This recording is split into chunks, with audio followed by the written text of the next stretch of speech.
Hello and welcome, fellow Mythrunians, to another weekly live stream. Tonight we're going to be trying to stomp some bugs instead of writing new ones, although inevitably I'll end up writing some new ones anyway. That's the way the cookie crumbles. So before we get too much farther, let me thank my patrons. You guys rock. Thanks for helping keep the lights on around here.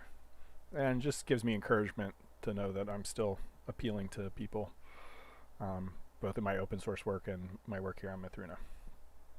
So without further ado, hey Senior Poof, let's get started. Alright, so we should be able to drag this out of the way, minimize that. Alright, so let me go over what I got done since last time. I got a little stuff stuck in my teeth. Alright. Oh, where's my, whoopsie. Where's my view? How do I get the chat back? I closed it.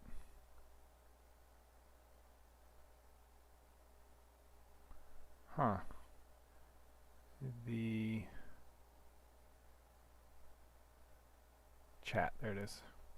Alright.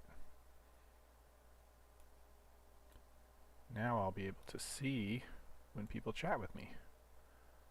Why isn't it updating? There we go. Alright. Everything's the way it's supposed to be. Okay, as usual, a reminder that the link, the super secret link, is in the upper left corner here.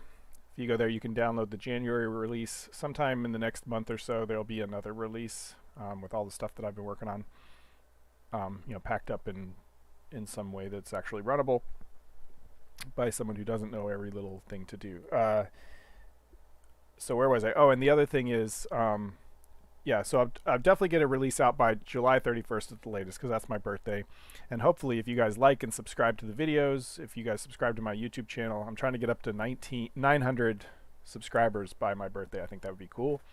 And then maybe I'll add a webcam here and you guys can see what I look like. We'll do that whole cheesy face reveal at 900 subscribers thing. Okay. So I've just nuked my world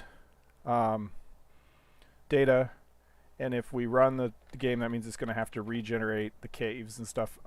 Last week I think we did it and it was like super slow, and I figured out immediately after why that was, and fixed the problem. Turned out to be something dumb, and so now it's much faster. There's still a issue trying to get the progress bar. You'll see it hangs for a long time. Eventually I'm going to have to fix that, because you can see we get lots of status here. Thanks, Senior Poof. So you see the progress bar stops right here, but there's still lots of stuff going on, and eventually it will move right over once the larger scale tiles have been generated. You can see all that cave network. So here goes. Let's go to. So if I can just make some of this progress bar be that progress, I think it'll be a little nicer for the users. It's so weird. I don't actually have speakers hooked up to this computer, and so I don't hear the sounds unless I've got the headphones on, so I forget that the game is making noises. So just let it load in for a second. It's a little slower when I'm on the live stream, because I guess the live stream is taking up a lot of a little bit of CPU. And let me turn it to daytime, because you guys probably can't see very well. Okay, we'll pause it. Maybe run time forward a little bit more. There we go. Yeah, so you could even see like some caves across the way there. But this is the cave I was going to explore. I'm just going to let it finish generating a little more so we're not so choppy. Yeah, when you've got these open, you can see up here the debug stats are telling what all the background threads are doing. And so we're currently generating lots of stuff while still writing all the cave data. It all happens in the background. It's pretty sweet. Very complicated. Lots of simple things make a complicated thing. So anyway, let's make sure we can show some lights. And the reason I'm showing the caves where I left off, because this leads right into our first bug, so that we're going to be trying to tackle today. So you can see we've got some caves here. If I come up here, you can see there's like a kind of a vast cavern that comes down this way. I happen to know that if we head up in this direction, we will end up back up at the surface. I'll talk about some other changes I want to make as well when we get up there. If I can find the... Yeah, we're still doing... why isn't it... There we go. Oh, there's no blocks up there to click on, that's why. Okay, so somewhere in this general direction is a cave that leads up. And before I roughed in a whole bunch of other stuff, it used to be quite obvious because the sun shone down through the... Oops.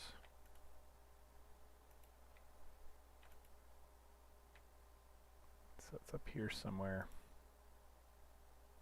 Is it this way? Yeah, you can kind of see the daylight coming through.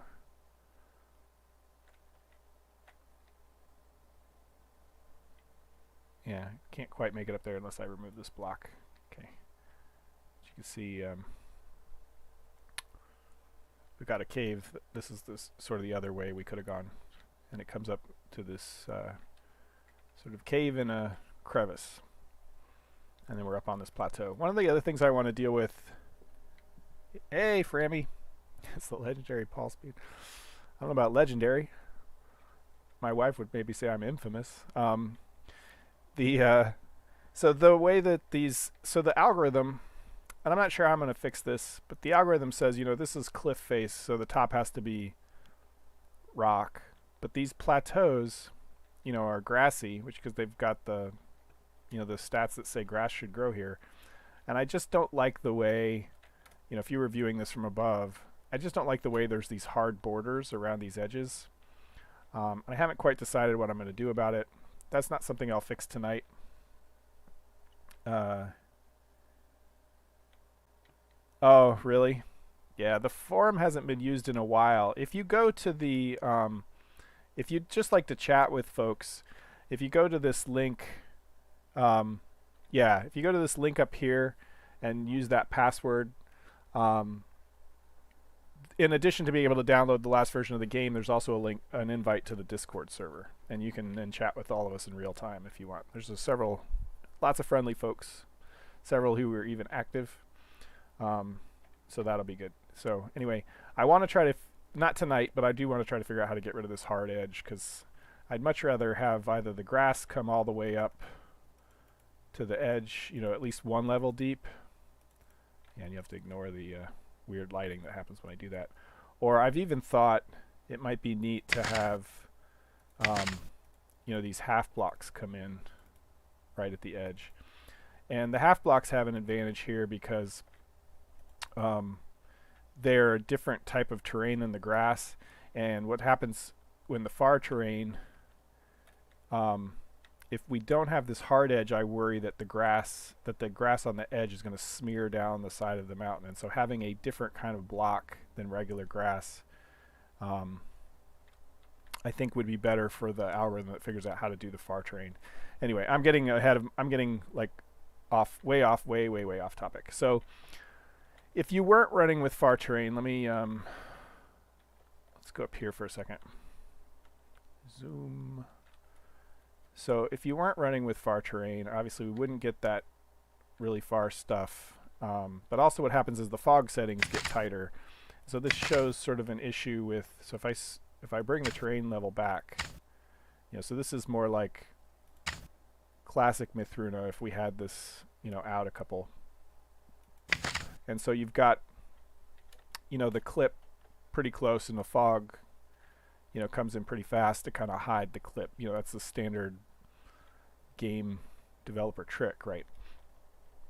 But if we come back over here to our caves, and what happens is we go down in the dark caves, and let's, whoa, not that way, this way. And so what happens is, even in the pitch black caves, you can kind of see your way around because there's no light in here, but the fog is lit by daylight, even though there's no daylight down here. And so while that's a neat effect, and I do like the idea of having perhaps fog be deeper affected by the light than regular lighting, it's not right. It's like we should be in pitch black right now. If there was no fog, we'd be in pitch black. But these caves, give us sort of a way to navigate, or the fog gives us a way to navigate these caves even though they're pitch black. So this is the first thing we're going to try to fix. The other thing, and we'll end up, how do I get back out? Somewhere up here, right? Yeah, no, see, I'm already lost again. Okay, so we go back up this way. Up, up, up, up, up. Yeah, okay, there we go. Whoopsie.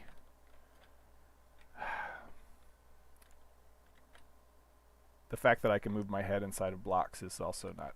the Discord thing, I do want to get the forum working again, and it bugs me that the web in the modern world is a really annoying thing, because I find if I don't do some monthly maintenance on all of these servers and services that I have, that they atrophy and they stop working. The other day I went to download Mythruna or show somebody the download link, and it wasn't working either because WordPress had decided it wasn't going to work anymore. And so I had to debug that. I waste a ton of time, messing with that crap. Anyway, so let me talk about the other bug. And so I do want to get the forum fixed because there's a lot of old data that's good there. See, that is the object tool, right? Yep, okay. Gotta make sure I got all these weird debug thingies. Okay, so let's see if we can... Yeah, so if we place a table... right, we've got a table sitting there. If I right click on it and say, make it solid, right, then I can stand on it. So do third person, it'll be easier to see what I'm talking about. So if I can put a couple of these tables together and make them all solid, make solid. Okay, so yeah, I saw the musical Hades Town last night, which is pretty cool, but there's this one scene where the guy hops from table to table, as walks from table to table as the rest of the people move it around underneath him. Anyway, it just made me think of that. Oh, neat. Thanks, Frammy. Have we met before, or are you an old Mythruna person? I don't always recognize all the usernames, and sometimes people change them. Anyway, so there's these solid tables now, and I can hop up on them and walk on them. That's pretty cool. Users can make their own thing. But if I go now while it's solid and I delete it and come back over here, those other tables are still there. Like the collision shapes for those tables are still hanging around. What's the was it F10, F11? Yeah. Oh, see. And what's weird about it is the physics system knows they're gone, but the collision, because this is the physics debug that we're looking at right now, and so you can see, the physics system knows that there's an object here, but it knows these objects are gone, but for some reason their collision shapes are still hanging around. So I thought, actually, if I exit, if I kill this, when we run the single player game, there's a server running, and so if I exit the game, that server shuts down, and when that server restarts, they won't be there because the objects aren't there anymore. They're just hanging around in the collision space, and I'm not exactly sure why. So we're gonna have to do some debugging, but that is like that's a critical issue moving forward. I cannot release with that because actually the current release has that same bug, I think. But one of the next things I want to do, let me turn off this, is be able to chop down trees. And in order to chop down trees, I have to turn this into a physical object and have it fall over. But then there's this issue of the trees getting into weird places, and if they get removed some other way, then anyway, it's a mess. It leaves behind all these dirty, blocking things that you can't get through. So, cool. Well, yeah. So another thing I meant to mention is next week's stream will be earlier for the foreseeable future, because my younger child is gonna. I have to take him to something on Friday nights, and I have to pick them up sharply at 9. So I cannot do a 9 o'clock live stream. So we'll probably move it to 7 or 7:30. So next week, keep an eye out for that. I know some of you have said that earlier actually works better for you. All right, so the first thing we're going to do is work on that fog. And one of the things we'll do to make that easier for us is we will, those settings I set, where I set the terrain level to 0, we can go in and we can hard code that so that I don't have to do that every time. So now if I ran it, that would be already set. And so let's talk about what the solution is, what I believe the solution is. So we'll prove that, we'll prove both that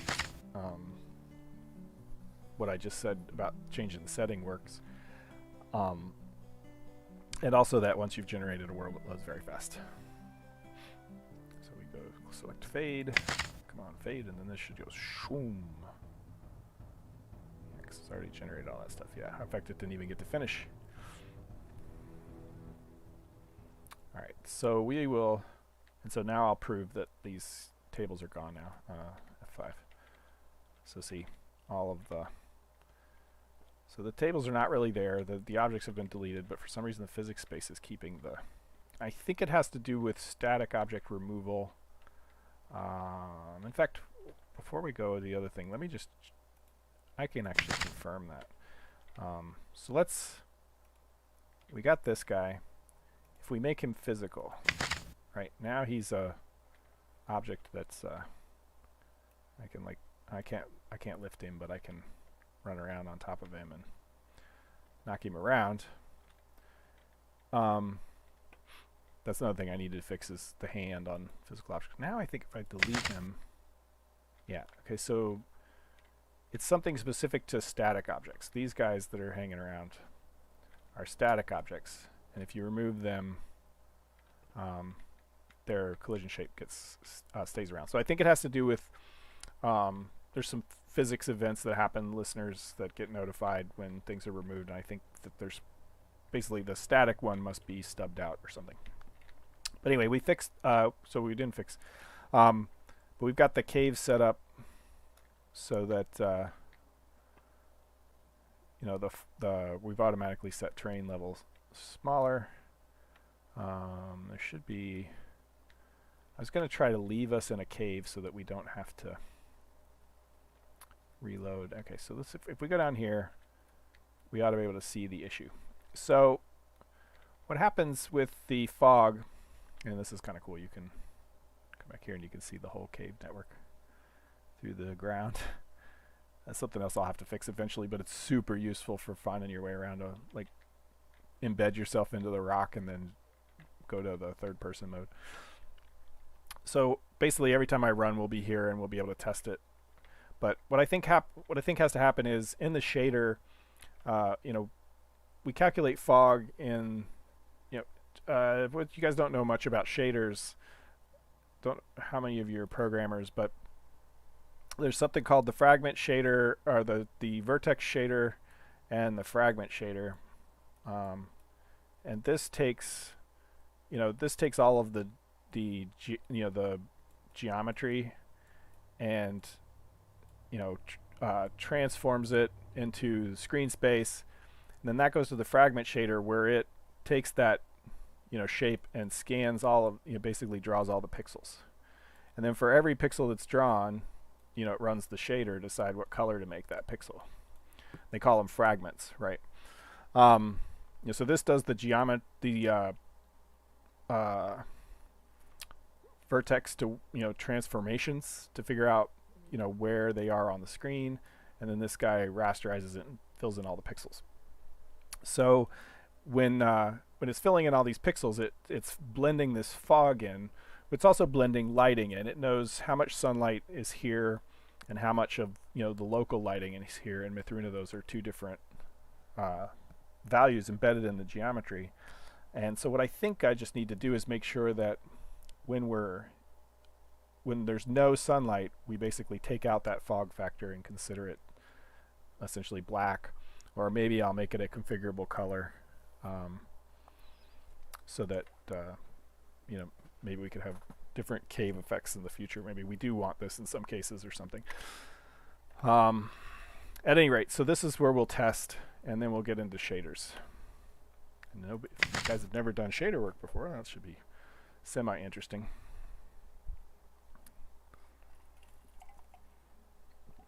Okay, so the interesting thing about this is that I don't think,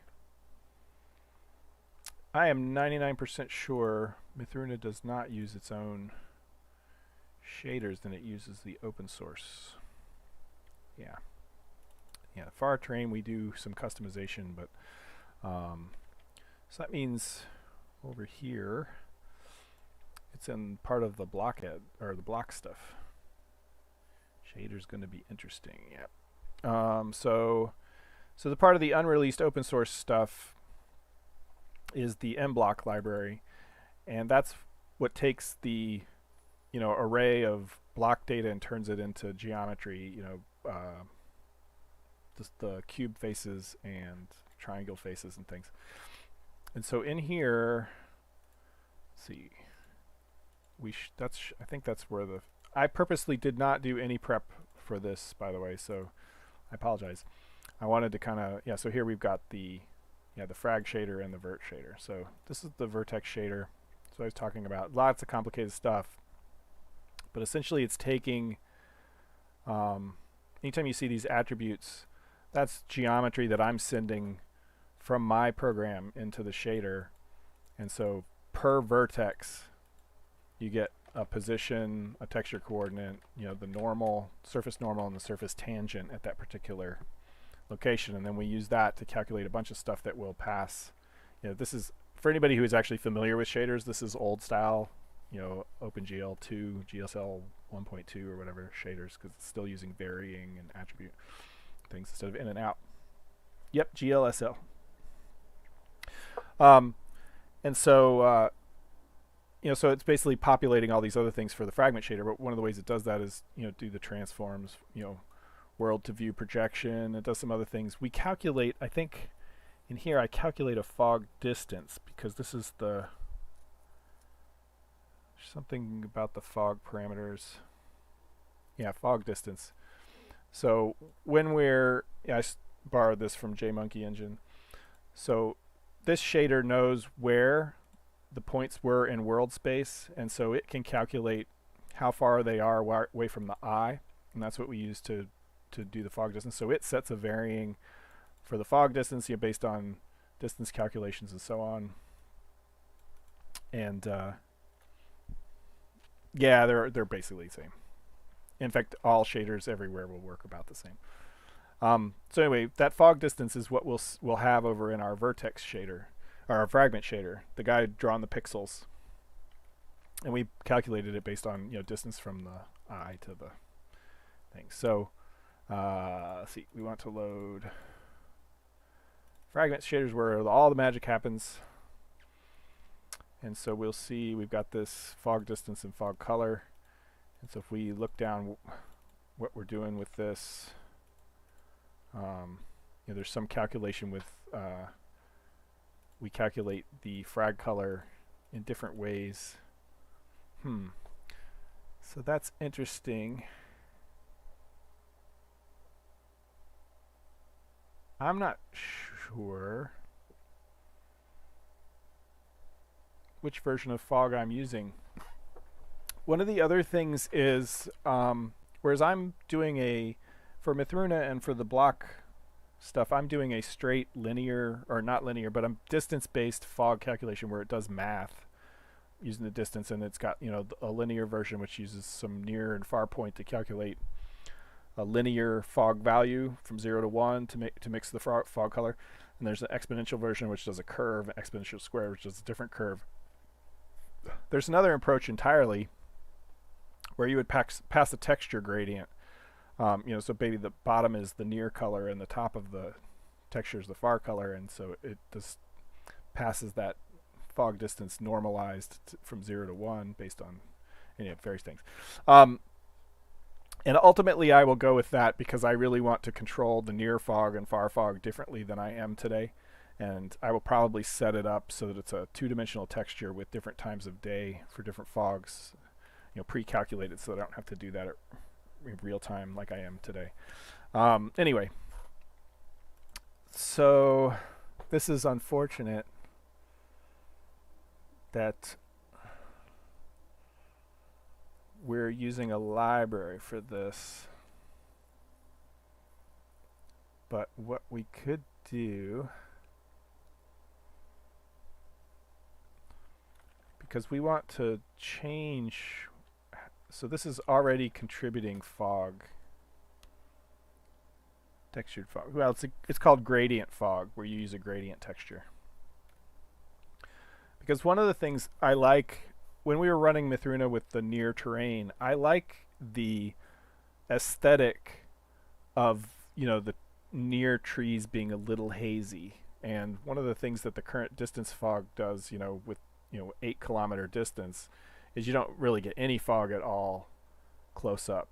And I'd like to be able to control a little bit more about both the weather parameters and other things. And so a gradient fog would also let me write that gradient at runtime. So if I decide, you're in the middle of a blizzard or a rainstorm, I could set the near fog, very thick, and still leave the far fog far away, lighter. And so you get fog right around you. And anyway, there's various features of a gradient fog that are very appealing to me. But they don't help us today. It's just I don't want to do too much surgery on this code because eventually I will be replacing it anyway. So the problem with my plan is that we call these functions that JMonkey Engine defined for me, and we pass so the frag color is what will get output to the screen, and the fog color is what the color of our fog is, say white, for example. And then it uses math to decide how much of this to mix in with this, based on, what these functions are doing. Yeah. So I think what I've got to do is basically change the fog color that we're mixing in. This will have another interesting effect, which we can talk about. So instead of straight fog, let's pretend. So fog colors are vec4. If you want to think of X, Y, Z, W, or RGBA, it's the same thing. So we're going to say we're going to create our own fog color that initially starts out as the parameterized fog color. And we'll change all of these to be our fog color. And what this allows me to do is change our value based on the current lighting settings. And if we scroll up, somewhere we get our sunlight, a local light, but these are based on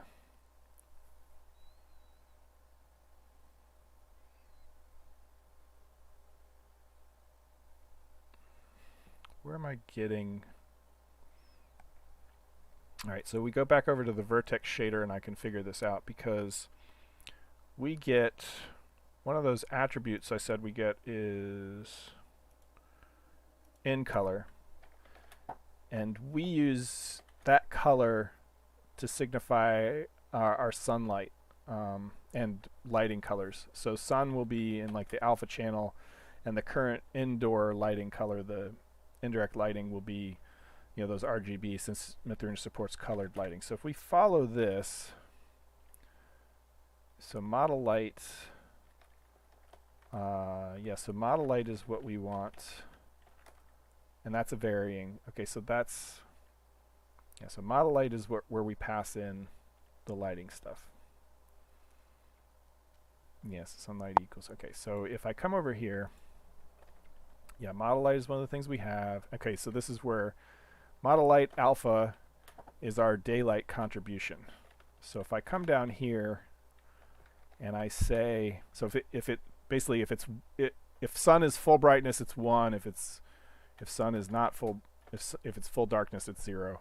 So we ought to be able to take our current fog color and multiply that by this sunlight value and get a fog color that will range from whatever the current color is to black, depending on the lighting settings. This will have another side effect that I don't like, and that is that trees and things that have cast shadows will then cause the fog to be darker even farther away. So this actually, for the far trees, which also cast shadows, by the way, they're just built into the terrain. This may end up creating some visual oddities. We'll have to see. But I think this fixes the problem. So that was like, I don't know how long I've been talking about this, but if that actually fixes the problem, then I spent more time explaining it than I did fixing it. But hopefully that was at least semi-educational. I don't know. Shaders are a very deep subject, and if you don't already know C, it's kind of tricky. They're really tricky to debug. Kind of got to use some old school. It's not like you can get all these log statements like I get down here, because the shaders are actually running on your graphics card. They get compiled and sent down to the GPU, and they run down there. So to debug them, you have to like set weird colors on the screen.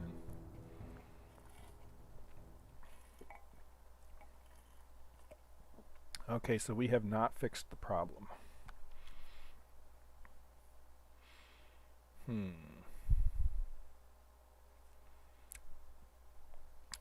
So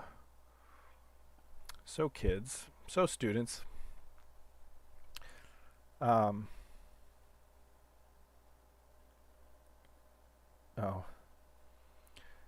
it just takes practice, starting small and working your way up. A simple shader is really, really simple. They get complicated very fast. So this is not working like I wanted, and so I need to verify some assumptions. And this is what I'm talking about, debugging shaders. So it gets a little weird. What we will do is come down here. I assume we're using fog. All of these were changed to fog color. So instead what we'll do is Snoop Dogg is, yeah, seriously. Yeah, it gets deep quick. You are correct about that. So what we'll do is instead of letting the regular color come through, we'll set our own sort of debug frag color. This is how you debug shaders, by the way. We'll use the model light.a and 0.0, 0.0, 1.0. Okay, so basically we're making all of the cave red based on the sunlight value. I'm just confirming that really is the sunlight value. And so basically we're overriding all this stuff. We're resetting the color to red.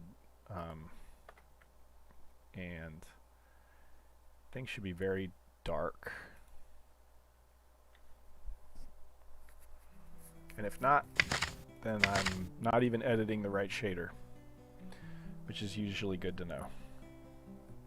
In fact, it's probably true.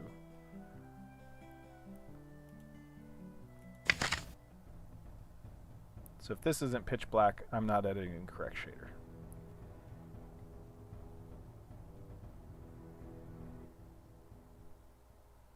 Okay, so it's not pitch black. I'm not even editing the correct shader. Okay, so that's good to know. Always verify that you're editing. Oh, I'm an idiot. I might be editing the correct shader, but it's in a different package. Moss is the open source stuff that'll eventually be released, somewhere around the time Mythruna Alpha gets released. And so we're editing this code over here, but it's not automatically compiled when I compile Mythruna because they're separate projects. So I may have fixed the bug and then done something dumb, which is classic Paul on these channels, right? On this channel. So, yep. And since this is running a different version of Gradle, it'll launch its own daemons. I spent a good deal of my life thinking that was pronounced daemon. But it's actually demon. If you didn't know that, then today you learned that that is pronounced demon. So you've got demons in your computer. Okay, so this should be pitch black. Classic Paul speed, yeah. Hey, that's what makes it entertaining. You gotta have a little bit of drama. The puzzles to solve, right?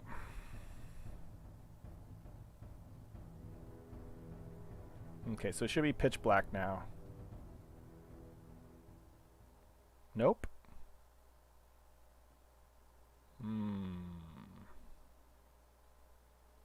Oh. That's super stupid. Super stupid. Part of this is the live stream. Notice this says M World, and I'm actually editing M Block. It's a different. This should go quick though because we've already started the demons. So I was compiling the wrong project. But this is, you know, when your devices are messing up, and the first thing you should do is try turning them off and on again. In computer programming, if you're seeing a weird bug, it is certainly acceptable to have one of your first or second steps be to make sure that the code you're editing is even related to the bug that you're trying, that is even being run. I cannot count the number of times in my career that I've had to rely on what I call Kilroy debugging, which is just to put a log or a print line that says Kilroy was here, just to even verify that the code I'm running is actually the code I'm editing. And in some cases, it's putting a badly named variable in there to even verify that the compiler is compiling the source that I'm editing. You have to basically... Debugging is all about validating your assumptions. And the biggest... So now we're pitch black, so we're good. And the biggest assumption that a developer makes is that their changes are actually doing anything at all. That is generally your first assumption. I'm editing this source file. I'm going to run it. It's going to at least show my changes. Something will be different. And then when it's not different, then you start to question your life choices and career paths and things. Okay, so we can take this out. I'm pretty sure I actually fixed the problem up here and was just not go back and compile the code. So this is one of the tricky parts about editing open source packages separate from Mythruna itself, is that I get in a rut where I'm editing only Mythruna stuff and I get complacent and I don't think about those other packages over there because they're pretty stable. I could probably release a good deal of Moss, but I just don't want to take on the maintenance burden at this point because I'm concentrating on Mythruna development. So every now and then I'll add something to the Moss packages, but mostly it's static. Probably the physics bug is in Moss too, so it's good that we're getting this what code am I compiling thing out of the way. Yeah, 99.9% chance that the physics bug is also over in the Moss libraries because that's where the physics thing is. Okay, so we should have actually seen nothing here. So this is good. We probably do want to be able to find our way out now.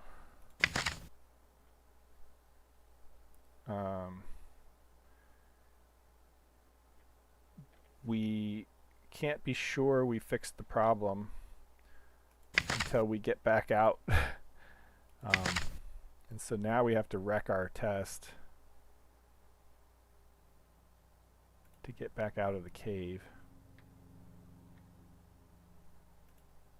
But everything seems to be working. I got to get out to the surface so that I can see. Yeah, okay, so here's back where we came in.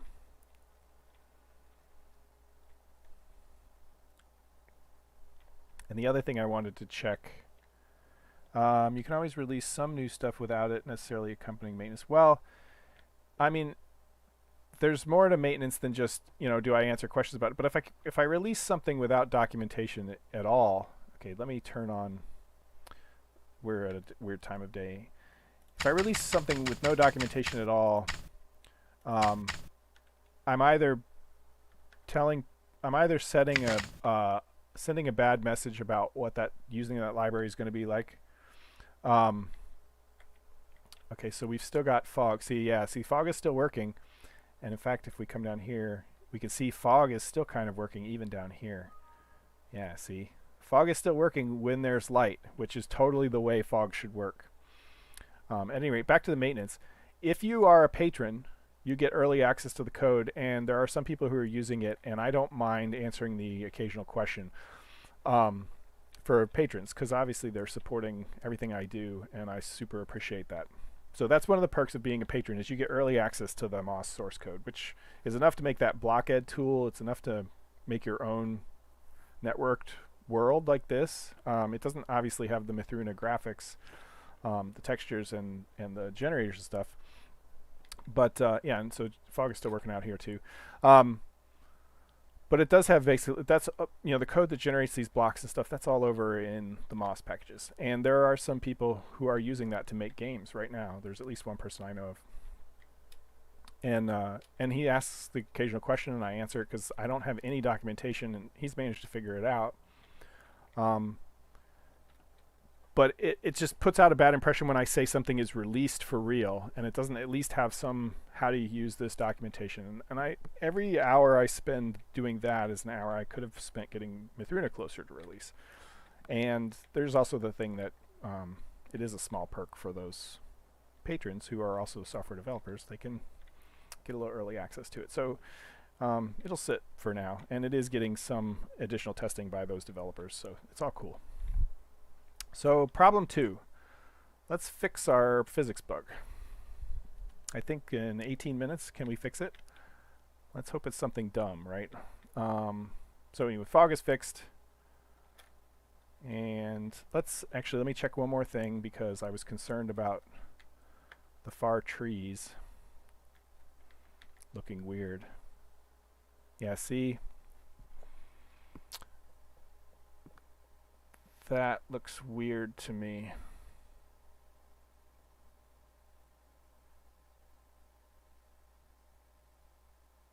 Like, those should be universally in fog. Well, let me show you. So how close am I? There's this master sort of when it finally comes up. There's master work breakdown structure where I've summarized like sort of what I want for alpha and what I did for each of the releases, and so we're working on what I called spring 2023, and you can see I've filled in 17 out of 77 tasks, which is not accurate because I will chop some of these out and just decide. So I got these scores. So according to this, and you know what? I never went back and fixed this. Apparently there's something I finished or didn't move because I released the New Year release. Yeah. So so according to this, I'm only 3% done with the spring 2023 release. But you can see there's a lot of stuff to do for pre-alpha and alpha, and some of these tasks will get pushed off, but there's all this stuff, and I have no idea. I mean, I don't have a good gauge on how long it was going to take. The world generation has taken me a lot longer than I expected. I sort of hope the rest of it goes a little smoother, but there's tons of stuff I'm actually keeping track of now. It used to be I just developed in a direction and hoped that I'd get there eventually, but now it's really nice to have this sort of work breakdown structure to come back and say, oh yeah, I need to implement this to have minimal AI for critters, and this to have minimal AI for this kind of NPC and stuff. And I have all these plans and some minimal set of creatures. Spoiler alert, right? These are the creatures that I am penciled in for alpha. And so, I've got these plans for how to get to alpha, and already relegating some things to post alpha. And so there's just a lot to do, and things are always going slower than I would like. This is what it was planned for the next release. And then this is the part that I've done, and these are the to-do list, but I'm going to cut a lot of this stuff out for the next release. Like river generation's probably not happening, town layout's probably not happening, etc. So I can come back. I've got Sedectile and cave generation. I've got some good solid stuff. Yes, the scope is big.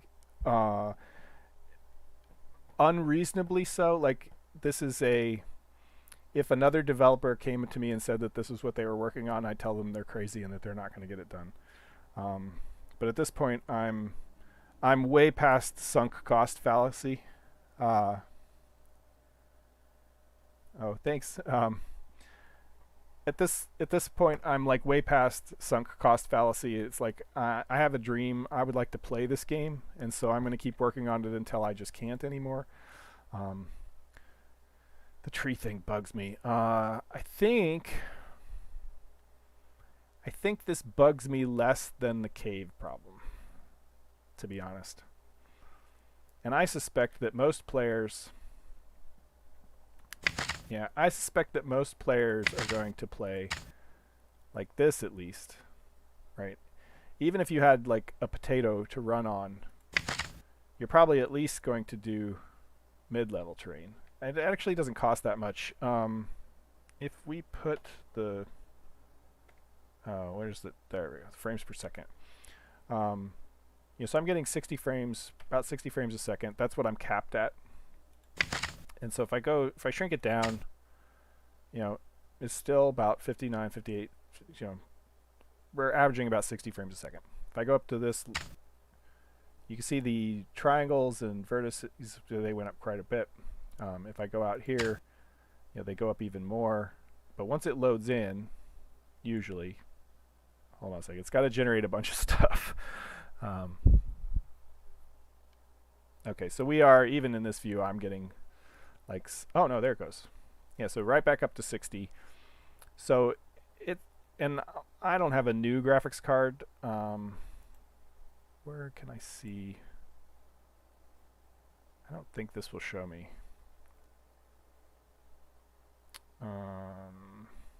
This is an older computer. Do you register draw calls anywhere? So fantasy realism and game mechanics. Can you be more specific? So let me try to figure out what graphics card I'm running. Hopefully I'm not going to kick off the OBS.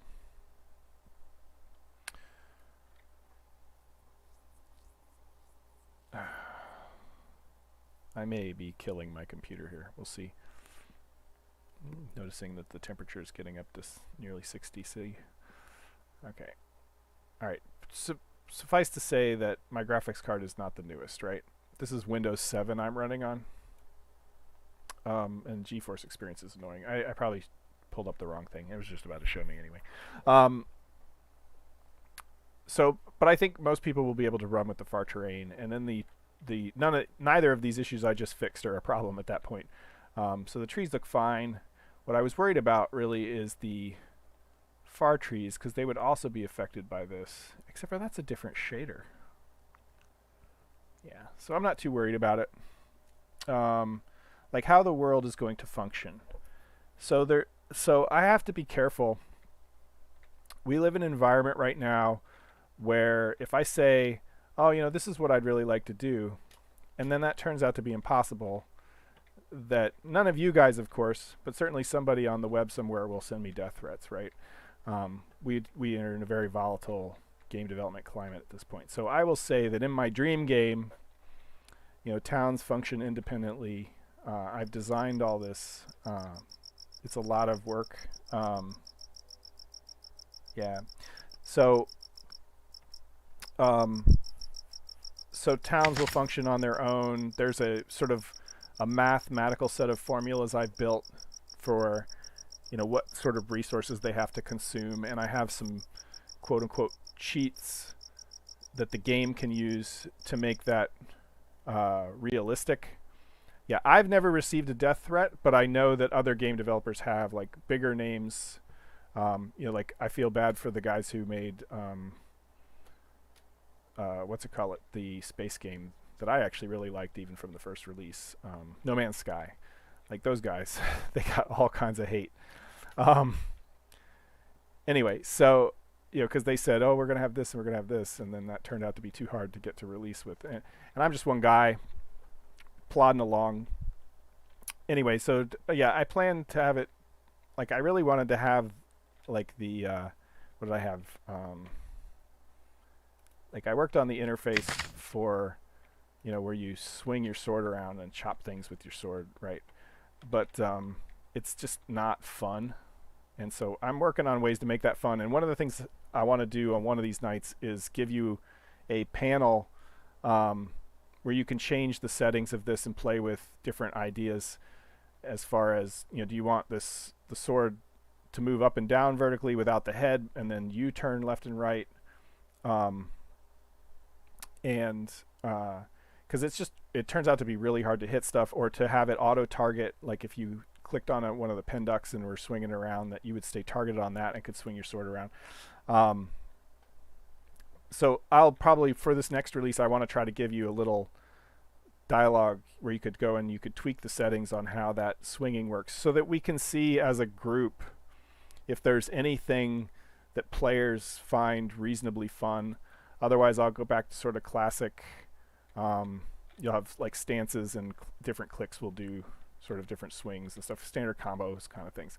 And then I'll use the physics engine to decide how, because these are all player created kind of objects, and I'll decide in the physics engine sort of how that works. And chop, chop, chop. Yeah, so it also gets stuck. That's kind of fun. I don't think we're going to get to the physics bug today, but I think the discussion is good, right? So if you've watched some of my other videos, you see that the world is vast. I've plotted out how to do rivers. I've plotted out how to do towns. Mining towns, sea towns, trade routes. I really want the kind of world to have these sort of system of systems where the world operates independently. Ships have like routes they go from port to port, and that the towns otherwise operate independently. They have sort of if you want to think of it as a spreadsheet internally, that they know they need this much wood to kind of keep the buildings and maintained and stuff. And then when you're away from the town, they're kind of put to sleep, but they know that the math knows. If you came and you wrecked a building and you left and came back 6 months later, chances are the townspeople would be at some point of repairing that building or have already repaired it. And the game should know that and be able to run the math, the simulation forward, so that when you come back 6 months later, that town, or if some natural disaster happened, a dragon came through and blew the whole place away, maybe the townspeople moved, or these things may be impossible. Caveat, caveat, caveat, right?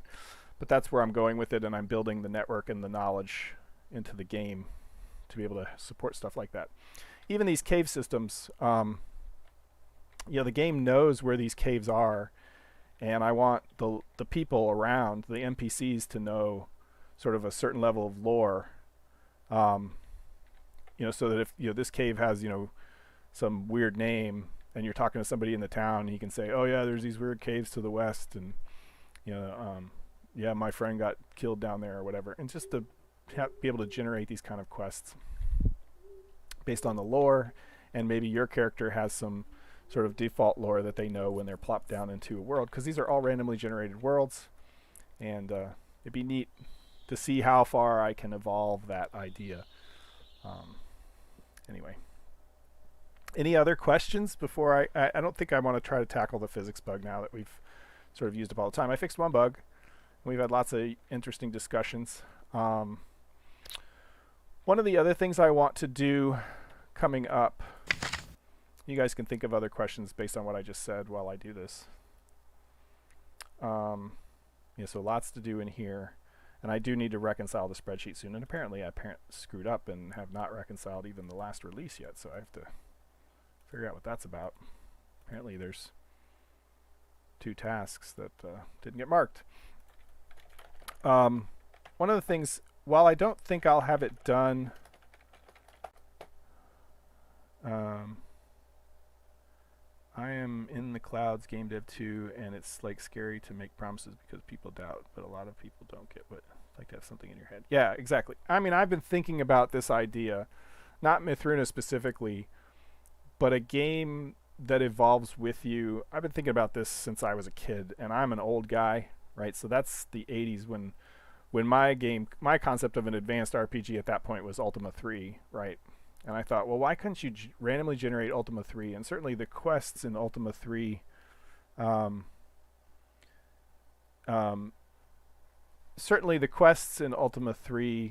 lot of them could have been randomly generated, right? Ultima 4, I would say that would have been harder. But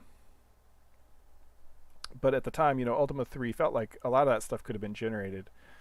And so if you randomly generated the world, and that's something I've been playing with ever since I was first screwing around with the TI 99.4a, and the very first IBM PC I had access to, I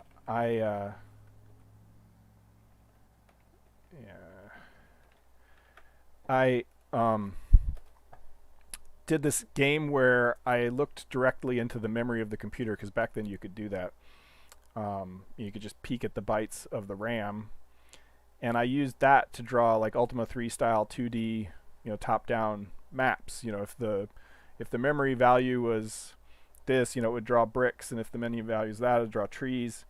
And so you could wander around the memory of your computer, sort of, and then trying to get the parameters right so that you just didn't get stuck all the time.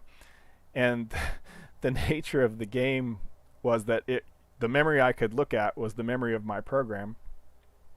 And so you get to the point where you were actually exploring the memory of the part of your program that you were executing. Could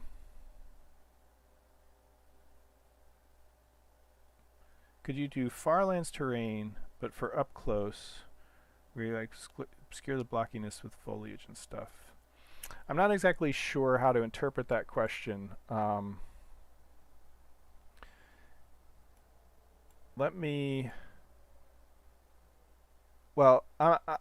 not going to, world gen is going to take a long time to generate. In previous live stream, you've seen I could generate little sections of the world in this block editor tool.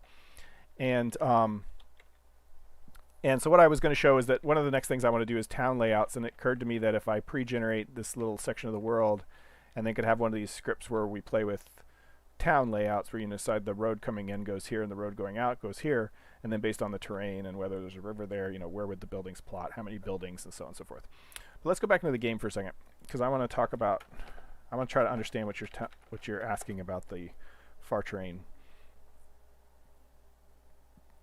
Because the far terrain doesn't have blockiness.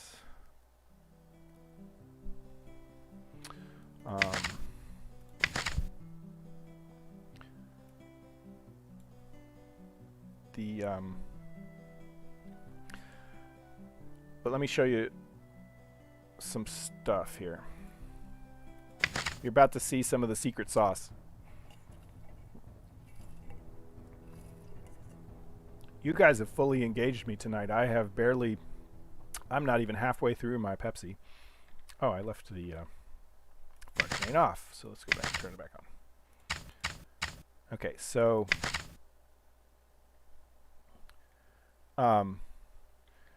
we've got, I see. So, and you can see how even the far terrain for the very dramatic terrain, it kind of falls down. I had to very carefully tweak world generation. So look, let's come down here, right? This still looks blocky. The far terrain starts right here, right? And so you can see a little clearer now where Mythruna starts, or where the local train stops and the far train starts. And I do want to do more to sort of mix these two. It turned out that yeah, the stream's not over if the Pepsi's not gone. It turns out that if I turn off the local blocks, this turned out to be much better quality than I expected. Like you can, you could make a flight simulator or something, kind of a cheesy, Dragon Flight Simulator or something with something like this. You can still see the blocky nature of the terrain a bit, but this is no blocks at all. We're basically 100% far terrain and imposter trees. And the other thing is, let's see, let me put it down a dungeon. Is this the dungeon test one? That's the dungeon one. Okay, quick. Okay, so let's plop a dungeon, let's see, which one's X? Okay, so the dungeon's going to generate across positive X. So if we come in down here, click here, it's generating a dungeon. You'll have to trust me. Yeah, so this is what okay, let me move again. There we go. This is what the far structures look like. And you can now see the secret sauce on how I do the far structures. They're basically just big point clouds. And so if I come up here, if you see this from really far away, it starts to look, come on, fade. It starts to look like what it's supposed to. So I'm generating a whole bunch of new stuff. So now it starts to look like a building, right? It's far away. If I turn back on blocks, you can see how that's farther away than we would normally see at this particular clip, but it looks like a structure's there. And so that's the trick for that structure. Of course, if you come over here, now it's real block stuff. But this whole transition, that hardness of that transition is something I want to fix. But to me, far terrain, this is the killer feature, right?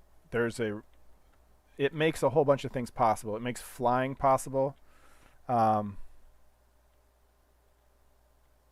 Yeah, right. Just these guys, right? The structures, like if you had a building generated or something, those are user generated stuff. Like if I came over here, let's put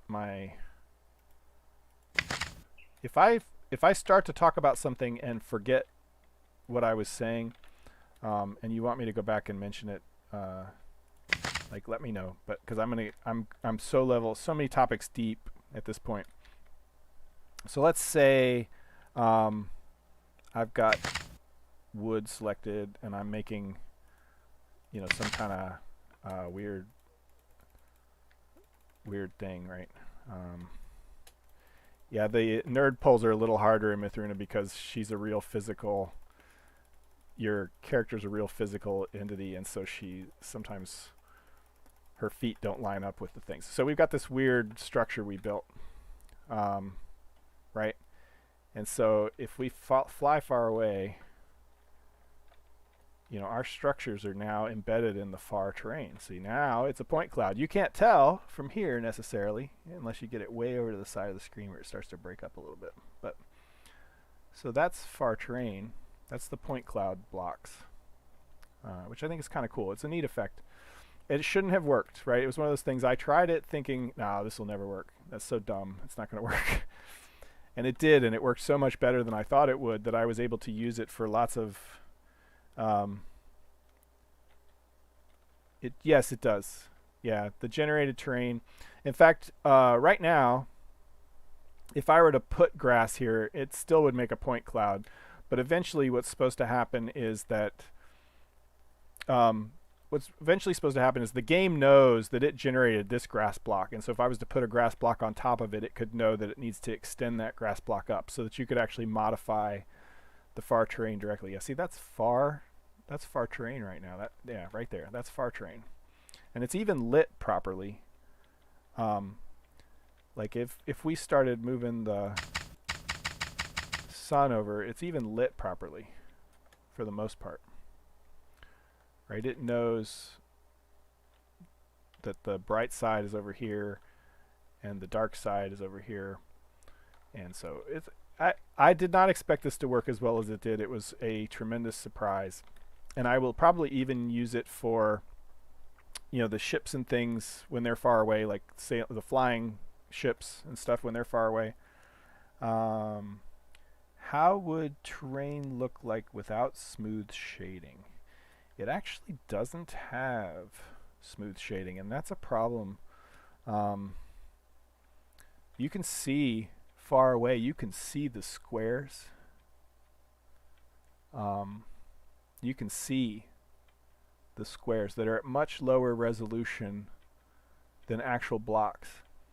This is actually a problem because it's I think that's ugly, and I can fix that. But where I was going with all of this is to say that, to me, right now, far terrain, even with all of its problems, is just striking. I mean, I don't know how you guys feel about it, but when I come over if this was covered with trees and I came out here and I was like, my breath would be taken away, right? And even with all of its faults, and I will fix a lot of those faults over time. But it's just, I think it's kind of stunning as is, and it makes some things possible. It makes flying possible. Flying would have been impossible without this. Trust me, because I tried it in the old Mythruna engine, and it just took too long for terrain to load. The other thing is our build heights. We're sitting at 281, which is quite a bit higher than Mythruna let you build. But we can go up to my max build height's like 640 or 696 or something. And the problem was with when you got up to super high, when you could only see this far, it was pretty lame, right? Like you were just floating over this big giant postage stamp, and everything else was white. And so, in order to have like heights and reasonably high cliffs and things, you had to have these far horizons. And then that sort of, fortunately or unfortunately, sets the whole scale of the game. Because now if you really want to get lost in the deserts have to be, 16 kilometers diameter and stuff. Each of these is just a kilometer. And so you can see, this is as far as we can see to the horizon. This circle right here. And so, if you want a desert that you can get lost in where you can't see, anything reasonable for any distance, then you've got to have a desert that's this big.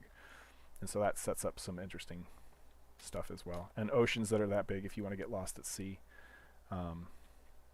So anyway, that's why world generation takes so much time, because it's no longer a simple problem. You can actually see that town.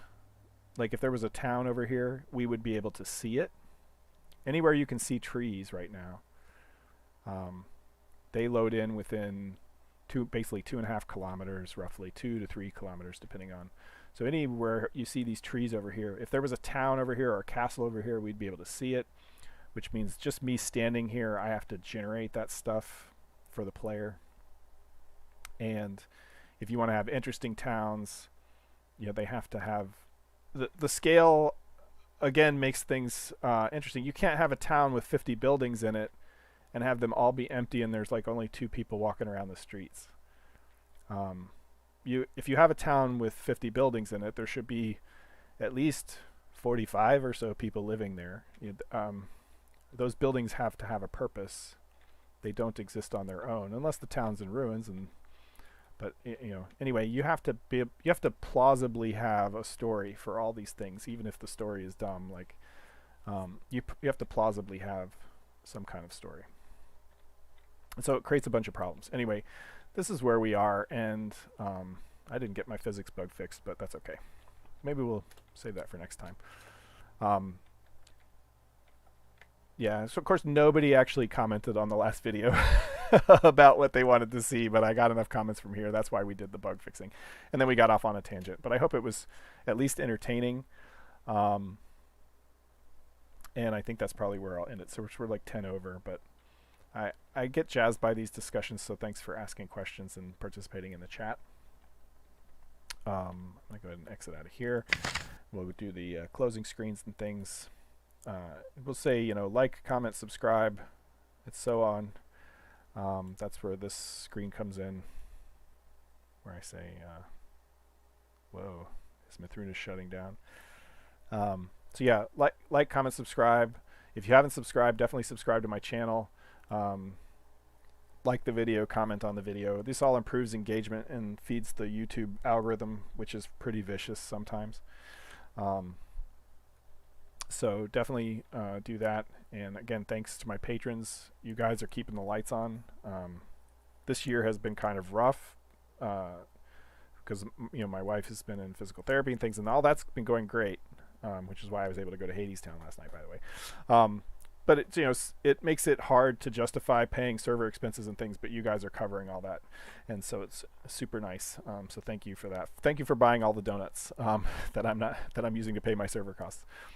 And with that, I will bid you all good night, and I hope if you are working on anything creative that you have a super productive week.